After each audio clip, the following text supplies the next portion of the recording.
Hey everyone, and welcome back to The Explainer. Today, we're diving into something absolutely fascinating, the mechanics behind one of history's most legendary rebellions. Now, we're all used to hearing about the big, dramatic, historical battles, right? But what we rarely talk about are the bureaucratic rules, the red tape, and the systemic oppression that actually force a resistance to exist in the first place. So today we're unpacking the extraordinary source material surrounding Ranilaxmi Bai of Jhansi, and we're going to look at the true resistance behind British colonial rules. All right, let's get right into it. It really is a crazy question when you think about it. Could a young girl born in the narrow alleys of Benares literally shake the foundations of the world's most powerful empire? Her birth name was Manikarnika, but her family affectionately called her Manu, or Chubbly, because she was so playful. But here's the thing. She wasn't just playing around with dolls. She was out there mastering swords and horseback riding. So the real question we need to answer today is this. Was she just a born warrior destined for the battlefield? Or did the suffocating, oppressive conditions of colonial rule forge her into this ultimate storm of resistance? To figure out how this storm brewed, here's our roadmap for the day. We're tracking the escalation from bureaucratic oppression to all-out rebellion. We'll start with the British grip tightens, then move to the doctrine of lapse, forging a rebel army, the siege of Jhansi, and we'll finish up with the ultimate sacrifice. Okay, part 1, the British grip tightens. To truly understand the resistance, we've got to understand the rules they were actually fighting against. Let's rewind a bit to the kingdom of Jhansi before Manu even became queen. King Gangadhar Rao was locked into this incredibly restrictive agreement. Under Article 6 of this treaty, the king was forced to let East India Company troops occupy Jhansi. And honestly, it gets worse. He had to pay them over 257,000 rupees a year just to fund the very troops occupying his own land. On top of that, Jhansi's own local troops and cannons had to be merged right into the British forces. This wasn't just some standard treaty. This was a literal hostile takeover disguised as bureaucracy. And this is just a brilliant illustration of two completely different worlds colliding. On one hand, you got the cold, calculating control of the British. They're relying on signatures, paper treaties, and these crippling financial rules. But on the other side, you've got this fiercely unconventional queen. Growing up, young Manu was constantly breaking social norms. She totally ignored caste barriers to play with their friends, which was a huge deal for a Brahmin girl back then. And she actively chose martial arts over domestic life. The British thought they were getting a quiet, compliant puppet. Instead, they got a visionary who absolutely refused to play by their administrative rules. Which leads us to part 2, the doctrine of lapse. So this is where things take a truly tragic turn for the kingdom. It's the moment the British Empire deployed their ultimate bureaucratic weapon. The king's health was failing, and heartbreakingly, the royal couple's biological son died at just 4 months old. Knowing exactly how the British operated, they adopted a son, Damodar Rao. But the British Governor-General, Lord Dalhousie, had this devastating loophole ready to go. It was called the doctrine of lapse. Basically, this rule dictated that if a ruler died without a natural biological heir, the state would just automatically be swallowed up by the East India Company. So the British simply refused to recognize the adopted son's rightful claim to the throne. And just like that, on March 7, 1854, the British officially annexed Jhansi. And their grand solution for the grieving widow? An insulting pension of just 60,000 rupees a year. They essentially ordered her out of the royal palace, assuming this little bureaucratic payoff would buy her silence and secure their control. Well, they couldn't have been more wrong, because instead of packing her bags and taking the money, she delivered a response that would echo through history. I will not give up my Jhansi, or as she said it, Main apni Jhansi nahi dungi. This wasn't just a brief emotional outburst. This was the exact pivot point where diplomatic pushback became the birth of a fierce, unyielding resistance. The strict rules of the empire had finally slammed into an unbreakable will. All right, part 3, forging a rebel army. So while the British administrators were busy patting themselves on the back, assuming the whole matter was closed, the Rani was secretly going to work. The empire fully expected a weak, grieving widow who was dependent on their pension. But the reality?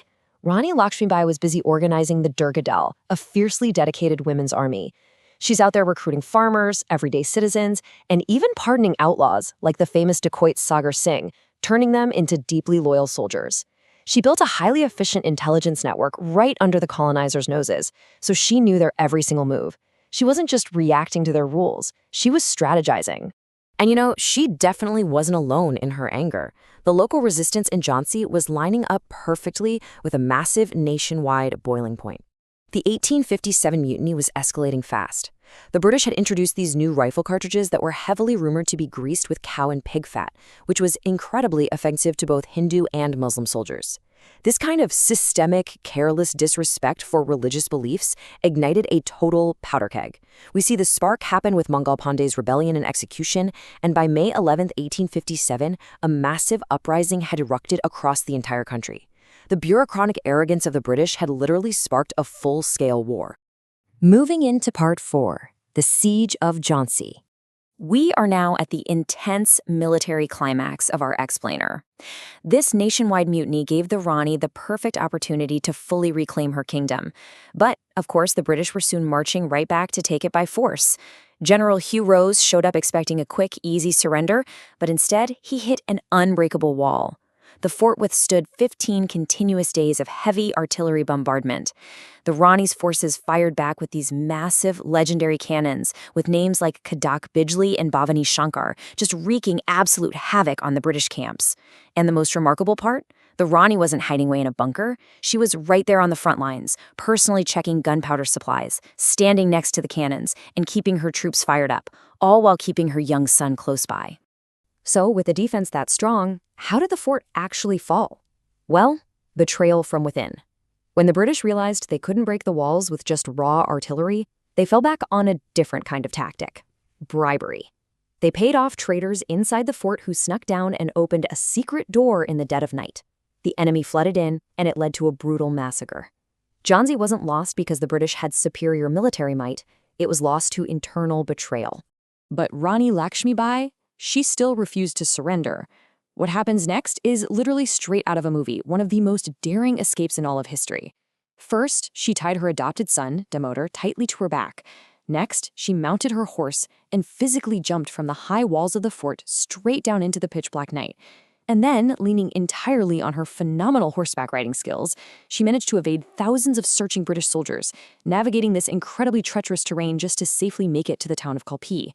They breached her physical kingdom, for sure, but her will, completely unbroken.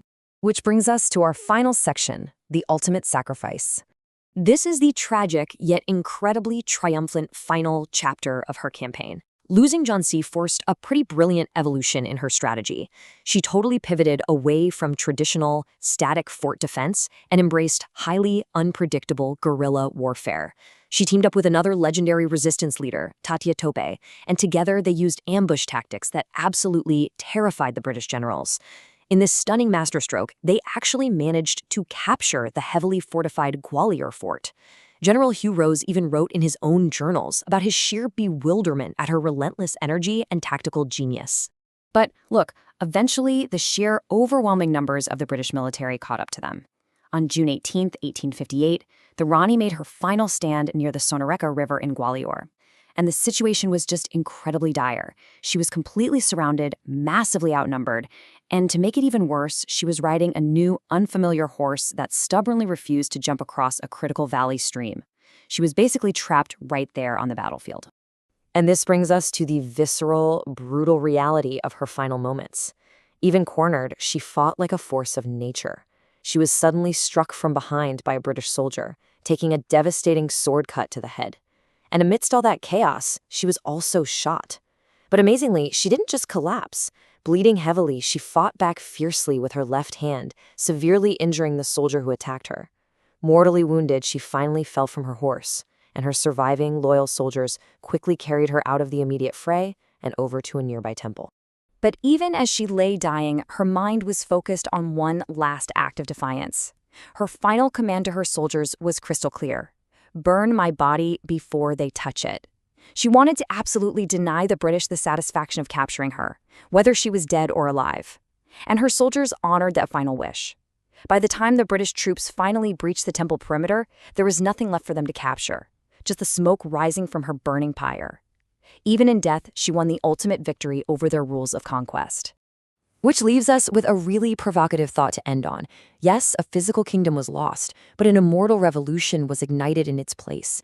We've seen exactly how the British tried to use ink, treaties, pensions, and strict laws to systematically erase a kingdom. But how did the cold, bureaucratic rules of a massive empire truly stack up against the unbreakable will of a resistance?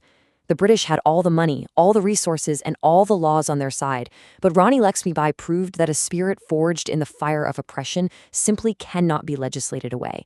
So, what is your biggest takeaway from this incredible clash between an empire and one woman's defiance? Keep that question in mind.